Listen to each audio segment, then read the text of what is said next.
Tech laboratory tutorial. Today we'll be looking at equilibrium constants. Equilibrium constant. In our previous video, we were able to show how equilibrium constants are being formed from chemical equilibrium. Now, how do we express the equilibrium constants? First of all, the equilibrium constants expression depends on the stoichiometry of the reaction and not the temperature. It depends on what? The stoichiometry of the reaction. And the value of the equilibrium constant concentration depends on a particular reaction and on the temperature. You see, there are two different things. The expression depends on the stoichiometry and not the temperature, but the equilibrium constant of concentration depends on the value of a particular reaction and also on the temperature. How do we express this? In a general form of equation, let's assume A plus B to give us C plus D. In expressing the equilibrium constant of this reaction, we'll take K is equal to what? The concentration of the products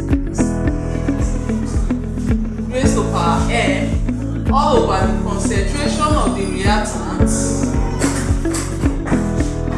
raised to power n, where m and n are integers of both product and reactant respectively, and whatever you have at the product is what you express here. Therefore, for the general equation, we will have concentration of C and concentration of D all over the concentration of A, concentration of B. So, no matter what you have as reactant and product, this is how you express the equilibrium constant of concentration. For example, we look at the reaction of ammonia.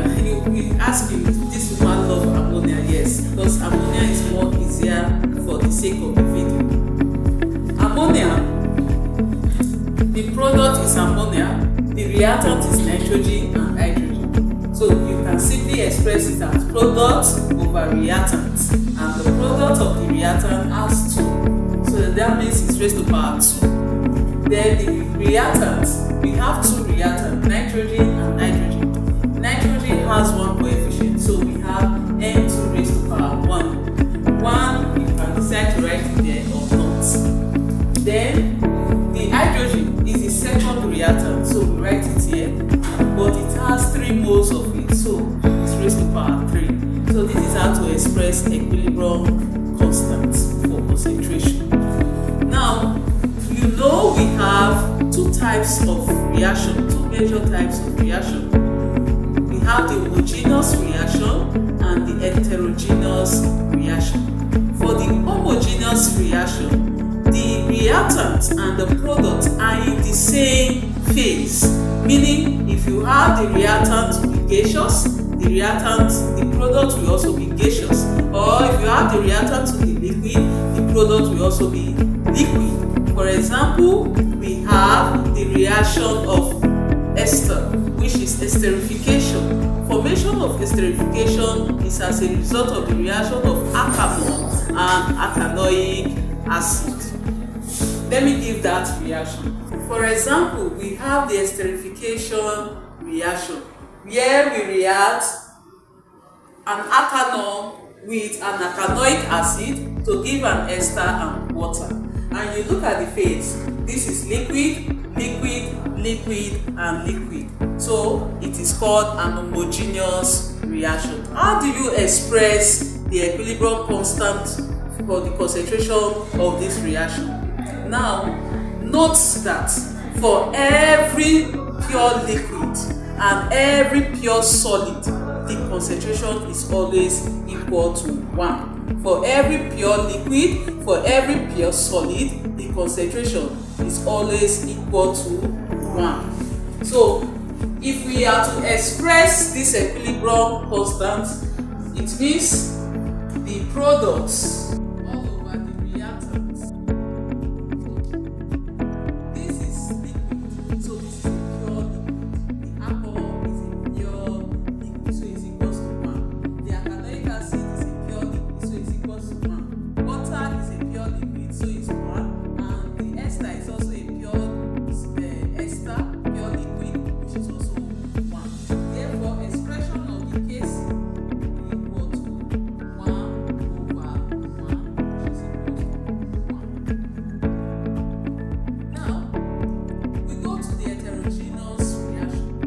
For heterogeneous reaction, the reaction is that both the reactant and the product are of different phase, meaning they are in more than one phase. For example, we have solid for reactant, liquid becomes product, or liquid or gaseous for reactant, so the product becomes a solid or gaseous. They have more than one phase.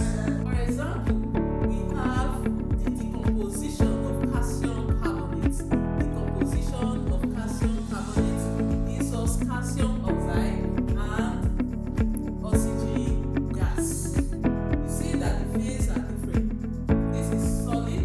Now the product are both solid and gas. And look at it. Is this a reversible reaction or an irreversible reaction? So from the arrow, it tells us that it's a reversible reaction. That means this reaction can be expressed in two ways, both the forward and the reverse form. How do you express the equilibrium constant for the concentration of this reaction? You simply take your Kc is equal to the concentration of calcium oxide and the concentration of the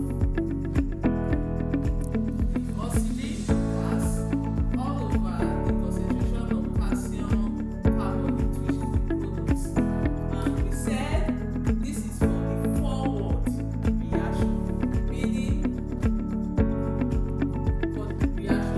for calcium carbonate, this is solid and this is also solid, and they are pure solid. So like I said earlier, it's always equal to 1. So therefore means Kc equals to 1 times concentration of the oxygen all over 1. So Kc we express as concentration of oxygen gas. Now for the reverse reaction, this will be forward. For the reverse reaction, it becomes CaO plus oxygen to give us back our calcium carbonate. So how do you express this reverse reaction? It will be Kc is equal to calcium carbonate all over the concentration of the calcium oxide and oxygen. Therefore, Kc is equal to 1 all over 1 times concentration of the oxygen. Therefore, your Kc will be 1 all over concentration of oxygen. So we see that the forward and the reverse are different. For the reverse, Kc is equal to 1 all over the concentration of oxygen gas. And for the forward, Kc is just the concentration of oxygen gas. Now we are going to be calculating Kc. Consider the following equilibrium process at 700 degrees Celsius. Hydrogen gas is reacting with sulfide to give us hydrogen sulfide. Analysis shows that there are 2.80 moles of hydrogen, 1.35 moles of sulfur, and 8.7 0 moles of hydrogen sulfide present in a 20-liter flask at equilibrium. Calculate the equilibrium constant for the reaction. So, using our law of mass action, which was proved before now, that Kf is equal to Kr, where Kf all over Kr is equal to equilibrium constant.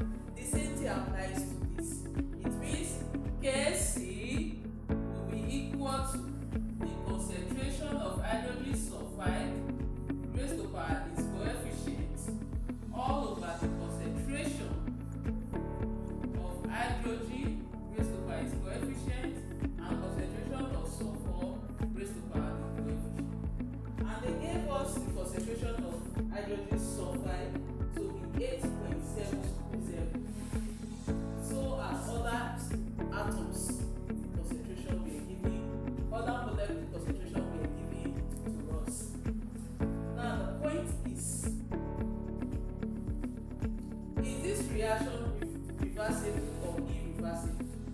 It is reversible reaction. And because it is reversible reaction, applying our proof of equilibrium constant, we said Kf is over Kr. And when you go through that process, you will learn that Kc is equal to product over what? The reactant of the forward reaction. Now, impute the value given to you. For the hydrogen sulfide, we have 8.70 raised to power 2. For hydrogen gas, we have 2.80 raised to power what? 2. And for sulfide, we have 1.35 raised to power 1. So let's start our calculator to know what the value of Kc is. Now, our Kc is equal to 7.15. Mind you, Kc does not have units. We are going to take example 2. Example 2 is consider the following two reactions and their equilibrium constant at 100 degrees Celsius. Reaction 1 have a Kc of 0.014. Reaction 2 has a Kc of 7.20. But reaction 3, they said Kc is equals to X. That means we should find the Kc of reaction 3.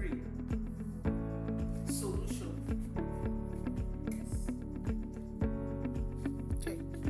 So, the solution. We will write the equation and their mass action expression. For reaction 1, we said this product over what? Reactant. And the Kc was given to us. For reaction 2, the same thing is being applied. Product over reactant raised to power the coefficient and their Kc was also given to us. Now, for reaction 3, we'll write the mass action from reaction 3. The expression of it is the product over the reactant raised to power their various coefficients. How do we get this Kc3? If you add, you will not get the same products or the same reactants. But if you multiply reaction 1 by reaction 2, that is their mass action, you multiply it, you see that the B arrow will cancel out the B arrow at reaction 2. And no other thing cancels out in this reaction. We then arrive at NO2 raised to power 2, B arrow Cl raised to power 2, all over NOB arrow raised to power 2, and Cl2 raised to power 1. So looking at this equation, it's the same thing with Kc3. So since we multiply the mass expression, it means we can also multiply the Kc of K1 and the Kc of what? K2. It means we can now say Kc1 times Kc